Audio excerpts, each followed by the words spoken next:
Salam alaikum la famille, salam alaikum les amis, bonjour à tous les supporters du football, de la balle ronde et de l'équipe nationale d'Algérie.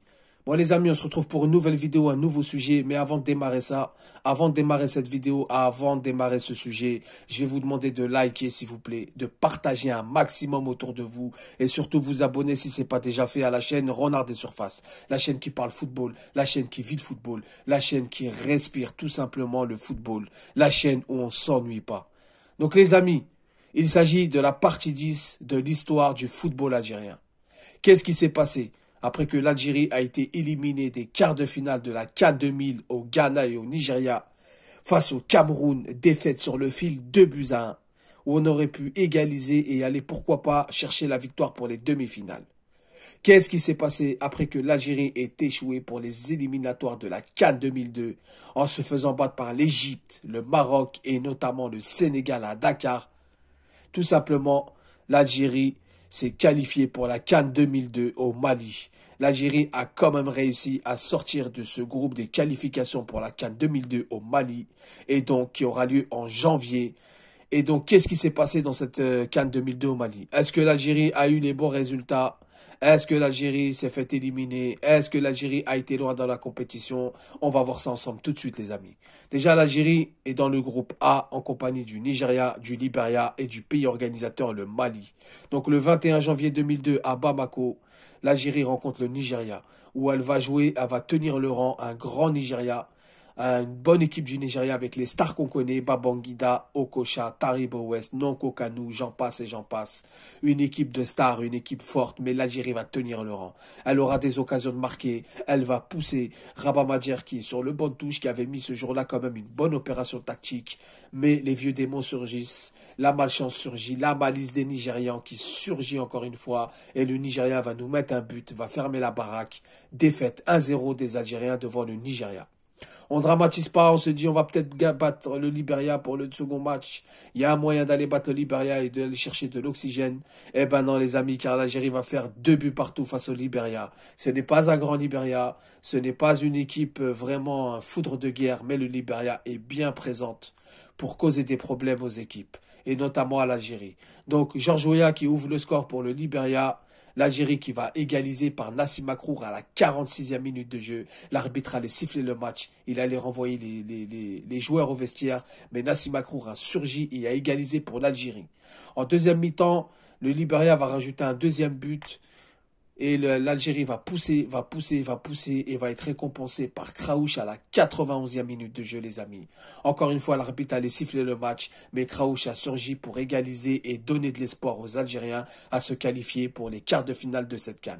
Le troisième match, l'Algérie rencontre le Mali. Là, ça devient compliqué parce que le Mali est à Bamako à domicile, devant un public en furie, devant un stade en ébullition. Et donc, en plus, on a failli perdre ce jour-là un joueur très très fort de notre équipe. Il s'agit de Abdelhafid Tasfaout, qui a pris un tampon par un joueur malien et qui a perdu connaissance. Sa langue, il a failli avaler sa langue, ses yeux, ils ont tourné. Tous les joueurs ont eu peur. Tous les joueurs ont été vraiment meurtris de ce geste. On a cru que Tasfaout allait mourir. Donc l'Algérie n'avait pas la tête dans le match. Et le Mali inflige une correction à l'Algérie 2-0 avec des buts mérités. Un match dominé de bout en bout, physiquement, mentalement, tactiquement et techniquement. L'Algérie n'a rien pu faire. L'Algérie de Rabat Madjer est éliminée au premier tour avec un seul point. 5 buts encaissés, 2 buts marqués. C'est vraiment un résultat catastrophique. C'est dans la continuité de ce qu'on a vu pour les éliminatoires à la Coupe du Monde 2002. Il va falloir se reprendre. Il va falloir aller de l'avant, car il y a les éliminatoires de la CAN 2004 à suivre de très près et à prendre vraiment au sérieux. Une CAN où on ne peut pas rater, car elle se trouve en Tunisie, dans un pays voisin, dans un pays maghrébin, où l'accueil des Algériens est toujours chaleureux. Donc, l'Algérie, pour ces éliminatoires de la CAN 2004, elle se trouve avec la Namibie, avec le Tchad et l'Algérie. 3 équipes dans ce groupe. Est-ce que l'Algérie a réussi? Est-ce que l'Algérie s'est qualifiée? Eh ben oui, les amis. Sur ça, l'Algérie ne déçoit très rarement pour la qualification à la CAN. Donc ça commence le 7 septembre 2002 où l'Algérie va s'imposer en Namibie 1-0 dans un match un peu compliqué, dans un match un peu serré avec des conditions difficiles. Mais il s'impose 1-0 avec un but de la Namibie contre son corps dès la 5e minute de jeu. L'Algérie a fermé au milieu de terrain et en défense et a tenu le rang. 3 points pour le premier match, c'est bien. Le 11 octobre 2002, à Hannaba, l'Algérie accueille le Tchad. Et là, l'Algérie va dérouler. L'Algérie va faire parler de sa classe, de son talent. L'Algérie va donner de l'espoir aux supporters algériens car ils vont s'imposer 4-1 avec un but de Nassim Makrour à la 26e minute de jeu. Avec à la 72e minute de jeu un doublé de Nassim Makrour. Belmadi un doublé 54e, 69e minute de jeu. C'est propre, c'est net. 6 points sur 6. C'est impeccable pour la suite.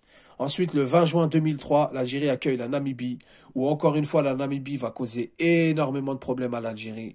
L'Algérie qui a été bousculée en attaque, qui a été bousculée au milieu de terrain, qui a été bousculée en défense. Mais l'Algérie va quand même s'imposer 1-0 face à la Namibie, avec un but de Kraouch dès la 5e minute de jeu. La même minute que le match aller. Et ensuite, le 6 juillet 2003, l'Algérie se déplace au Tchad où elle va faire 0 partout. Elle va accrocher le Tchad à l'extérieur. C'est bien, c'est propre, c'est net. On n'a pas perdu, on n'a pas gagné, mais on n'a surtout pas encaissé de but. Et ça, c'est bien pour la suite. Donc l'Algérie est qualifiée première de son groupe avec 10 points. Il n'y a rien à dire. 2004, c'est devant nous. 2004, ça peut être pour nous. Et nous allons voir vraiment qu'est-ce qui s'est passé à cette CAN. Mais avant la CAN, les amis. Avant d'aller dans cette Coupe d'Afrique en Tunisie, avant d'aller défier les plus grandes nations du continent, l'Algérie joue son match préliminaire à la qualification à la Coupe du Monde 2006, les amis. Donc, en 2002, nous avons battu le Cap-Vert en match préliminaire. En 98, nous sommes fait éliminer par le Kenya. Qu'est-ce que va faire l'Algérie? Est-ce qu'elle va faire un remake? Est-ce qu'elle va encore se faire éliminer? On va voir ça tout de suite, les amis. Donc, le 11 octobre 2003, l'Algérie se déplace à Niamey, au Niger, un pays qu'on connaît bien, un adversaire qu'on connaît pas mal, car on les a affrontés plusieurs fois dans notre histoire. Et l'Algérie va s'imposer 1-0 au Niger avec un but de bout à bout à la 62e minute de jeu. Un match maîtrisé, un match dominé, un match paisible, une victoire 1-0, c'est bien pour la suite. Ensuite, le 14 novembre 2003, le match retour, l'Algérie accueille le Niger et s'impose 6-0, les amis. Un match totalement dominé, un match totalement maîtrisé, un match vraiment, vraiment maîtrisé dans l'ensemble des choses, dans la totalité des choses. Gestes techniques, passe aveugle, opération de jeu, opération tactique, tout ce que vous voulez. Les joueurs s'entendaient bien ce jour-là, les joueurs étaient frais physiquement et ça c'est bien pour la suite. Donc 6-0 avec un doublé de Chérad à la 15e, à la 21e minute de jeu, un doublé de bout à bout à la 30e et à la 71e minute de jeu, un but de Mamouni à la 44e minute de jeu et Nassim Makrour pour faire le clou du spectacle à la 81e minute de jeu. L'Algérie est qualifiée pour la phase de poule à la qualification de la Coupe du Monde 2006, les amis.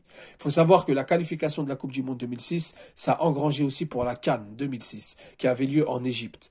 Donc, on va voir ce que l'Algérie a fait, mais avant ça, il y a la CAN 2004 en Tunisie, les amis. Une CAN où beaucoup se rappellent, une CAN où l'Algérie a quand même marqué son empreinte avec un match mythique face à l'Égypte. Mais on va venir avec les résultats tout de suite, les amis. Donc, l'Algérie est reversée dans le groupe avec le Cameroun, l'Égypte et le Zimbabwe. Le 25 janvier 2004, à Sousse, l'Algérie rentre dans la compétition face au Cameroun. Le Cameroun qui nous avait éliminés en quart de finale de la CAN 2000. L'Algérie a une revanche à prendre. L'Algérie de Djamel Belmadi, l'Algérie de Abdelmalek Chérad, l'Algérie de Mamouni, l'Algérie de tous ces joueurs-là qui vont faire vraiment, vraiment bien honneur à l'Algérie, car l'Algérie va faire un but partout face au double champion d'Afrique, le Cameroun. Patrick Mboma qui ouvre le score en première mi-temps sur une tête rageuse. L'Algérie qui joue, l'Algérie qui défend, l'Algérie qui subit, mais l'Algérie qui résiste, l'Algérie qui est costaud devant son public. Car les Algériens ont fait un déplacement énorme. Ils ont rempli le stade de Sousse, ils ont chanté, ils ont mis l'ambiance. Et c'est dans ce contexte-là que l'Algérie égalise par Zafour à la 52e minute de jeu. Suite à un corner de Djamel Belmadi, le capitaine de l'équipe. La balle est atterrie dans la surface de réparation. Zafour qui met un plat du pied qui égalise. Le score ne bougera pas, le score n'évoluera pas, un but partout. Le 29 janvier 2004, dans ce même stade de Sousse, devant un public en ébullition, devant des Algériens enragés, déchaînés de voir leur équipe battre l'Égypte, car l'Algérie affronte l'Égypte, le grand Égypte, le rival historique, le rival d'Afrique du Nord, le classico de l'Afrique. On ne peut pas trouver un match avec autant de tension politique, sportive, une rivalité qui mérite d'en dire long. Et donc l'Algérie va s'imposer 2-1 face à l'Égypte. avec une ouverture du score de Mamouni dès la 13e minute de jeu sur un corner de Djamel Belmadi. Mamouni qui met une tête rageuse, qui transperce les filets, qui court pour fêter le but, le banc, le public exulte, les fumigènes éclatent. À partir de ce moment-là, on se dit l'Algérie peut faire quelque chose. L'Algérie a les moyens de faire quelque chose. L'Algérie a vraiment l'équipe pour aller jusqu'au bout. Elle joue carrément à domicile. Même si on joue la Tunisie, je pense qu'on sera plus nombreux qu'eux, tellement que les Algériens sont là pour nous soutenir. Mais l'Égypte qui reprend le dessus sur le match, l'Égypte qui a fait des accélérations, l'Égypte qui vont jusqu'au bout de leur action, qui égalise avant la mi-temps par leur attaquant qui marque toujours contre l'Algérie, qui est toujours là contre l'Algérie, il égalise un but partout. L'arbitre siffle, envoie les protagonistes au vestiaire, un but partout. Au retour des vestiaires, les Algériens poussent, l'Égypte pousse, les Algériens commettent beaucoup de fautes, l'Égypte commet beaucoup de fautes. Mais l'inévitable, il est là. L'attendu petit lutin, il est là. Hossein Achiou, qui fait une accélération fulgurante, qui transperce la défense. À la fin du match, on est dans la 83e, 85e à peu près. Il fait une transpercée et là, il met un but gigantesque. L'un des meilleurs buts de la CAN. Un but magnifique où il a fait un slalom de la défense. Après un cafouillage, on lui remet le ballon. Il fait une accélération fulgurante. Il passe entre deux joueurs égyptiens, crochet, flip-flap. Il fixe le gardien, il le prend à contre-pied. Le public exulte. Le public fait péter les fumigènes. L'Algérie s'impose 2-1 face à l'Égypte. Après avoir accroché le Cameroun, après avoir battu l'Égypte, les équipes sont averties. Les équipes ont deux yeux que pour l'Algérie. Une nouvelle équipe, un nouvel élan. Fini la guerre civile, fini les tensions politiques. L'Algérie avance, la nouvelle Algérie du football est peut-être présente dans cette CAN 2004.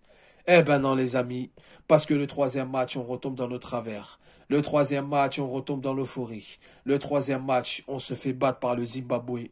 Une équipe qui est à notre portée. Une équipe qui a on a plus de niveau que le Zimbabwe, il faut dire la vérité.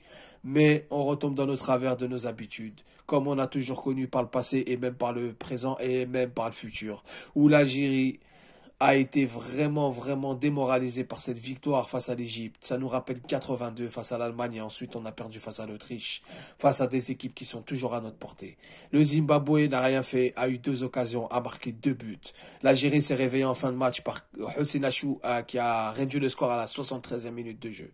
Donc à ce moment-là, il y a l'Égypte et le Cameroun qui s'affrontent. On peut avoir la stupeur d'une élimination après avoir fait le plus dur.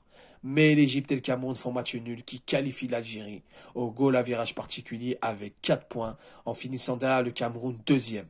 Donc c'est bien, on est quand même qualifié malgré notre défaite face au Zimbabwe, mais il va falloir travailler l'état psychologique. Il va falloir vraiment travailler l'état physique parce que c'est pas normal de faire 1-1 face au grand Cameroun, de battre le grand Égypte et ensuite de perdre face au Zimbabwe devant son public. Comme je vous l'ai dit, on jouait à domicile. L'Algérie qualifiée pour les quarts de finale et là l'Algérie, ouvrez bien vos oreilles, rencontre l'équipe du Maroc. Une bonne équipe du Maroc, bien organisée tactiquement, bien organisée techniquement et elle a eu des grands joueurs, elle avait des bons joueurs sur ses rangs. Les deux équipes se valent, les deux équipes se regardent dans les yeux, l'arbitre siffle le match et le match a démarré. Donc la première mi-temps a été serrée les amis, bataille au milieu de terrain, des tacles des deux côtés, de la bagarre physique. Du jeu, sans voir du jeu non plus, mais ça va, c'était un bon match. Devant le public algérien, il faut rappeler qu'ils étaient largement plus nombreux que les Marocains. On était à domicile, ça chantait Cholet, ça chantait vraiment Viva l'Algérie, tout ce que les chants que vous pouvez voir. L'arbitre siffle le match, 0 partout. Au retour des vestiaires, l'Algérie prend un peu l'ascendant, l'Algérie pousse et va être récompensée par Abdelmalek Chirad à la 84e minute de jeu.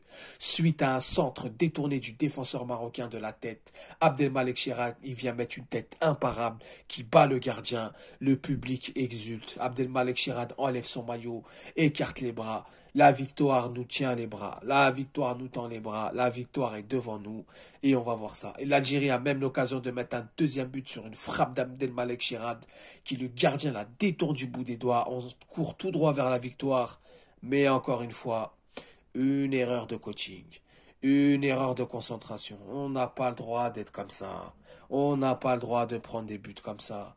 Il nous reste, écoutez bien les amis, il nous reste un changement. Rabah Sadan, il nous reste un changement. On joue les arrêts de jeu. Il y a 1-0 pour l'Algérie. Le public algérien qui chante, qui commence à fêter la victoire. Et là, le malheur intervient. Erreur de concentration, erreur de coaching. On perd pas assez de temps, on dégage pas les ballons, on est trop gentil, on est trop dans l'esprit sportif, dans le fair play sportif. On rend la balle au Marocain. Rabah Sadan qui n'utilise pas son changement pour perdre du temps, pour casser le rythme. Erreur de concentration, les Marocains en profitent, centre, et Chamakh égalise à la dernière seconde, un but partout. Le moral des Algériens est effondré parce que par la suite on va prendre 2 buts et on va s'incliner 3-1. Et je vous dis la vérité les amis, c'était un derby maghrébin qu'on devait gagner parce qu'on jouait à domicile. Même si c'était en Tunisie, c'était à domicile. On a gagné 1-0 jusqu'à la dernière seconde. C'est pas normal. Il va falloir vraiment travailler sur l'état psychologique et l'état physique la prochaine fois. Donc c'est comme ça que la CAN 2004 s'est passée. Et le Maroc ira en finale face à la Tunisie. Et la Tunisie s'imposera 2-1 à domicile et gagnera pour la première fois de son histoire une Coupe d'Afrique des Nations. Donc les amis, voilà ce qui s'est passé. Par la suite, nous avons eu que de la débandade, je vous le dis tout de suite. Nous avons vraiment eu que des mauvais résultats. Pour la Coupe du Monde 2006, on était avec le Nigeria, le Rwanda, le Zimbabwe, l'Angola et l'autre équipe, je ne me rappelle plus. On s'est fait éliminer pour la CAN 2006. On s'est fait éliminer pour la Coupe du Monde 2006. On s'est pris des corrections par le Gabon, le Zimbabwe et le Nigeria. 5-2 à domicile face au Nigeria, 3-0 à domicile face au Gabon. On n'a rien pu faire. Nous sommes ni qualifiés pour la CAN 2006, ni pour la Coupe du Monde 2006. Et ça va durer vraiment jusqu'aux années 2008. Pour la CAN 2008, les amis, on va se faire éliminer. On va pas y aller. Donc on va se faire éliminer par la Guinée au stade du 5 juillet à domicile, 2-0. Pareil, où on avait notre destin en main. Un match nul nous suffisait. On n'a pas fait ce qu'il fallait. On n'a pas fait le travail. 2006, 2008, nous ne participerons même pas à la CAN, même pas à la Coupe du Monde. Et ça jusqu'au 2008. Mais ensuite, ouvrez bien vos oreilles, les amis. Il y a un entraîneur qui reprend les devants. Il y a un entraîneur qui revient au devant de la scène. Il s'agit de Rabah Sadan, qui va vraiment faire un travail énorme. Il va nous ramener Karim Ziani, qui était déjà là, les amis, qui était déjà là auparavant. Mais quand je dis il va nous ramener, il va nous le mettre vraiment au devant. Ces joueurs ont mûri. La génération Ziani, la génération Karim Matmour, la génération Abdelkader Rezal, Rafik Djebour, Nadir Belhadj, Majid Bouguera, Halish, tous ces joueurs-là qui nous ont fait rêver, qui nous ont fait vibrer. Mais tout ça, ça sera dans la partie 11, les amis, où on va reprendre à partir de ce moment-là, où vraiment on va vivre une épopée du football. Les amis, je vous remercie d'avoir visionné cette vidéo, d'avoir écouté cette vidéo. Je vous remercie de votre soutien, mais partagez un max, c'est l'histoire de notre football, c'est une histoire riche, émotionnelle et passionnelle. Tahia l'Algérie, tahia les hommes, je vous dis salam alaikum, que la paix soit sur vous.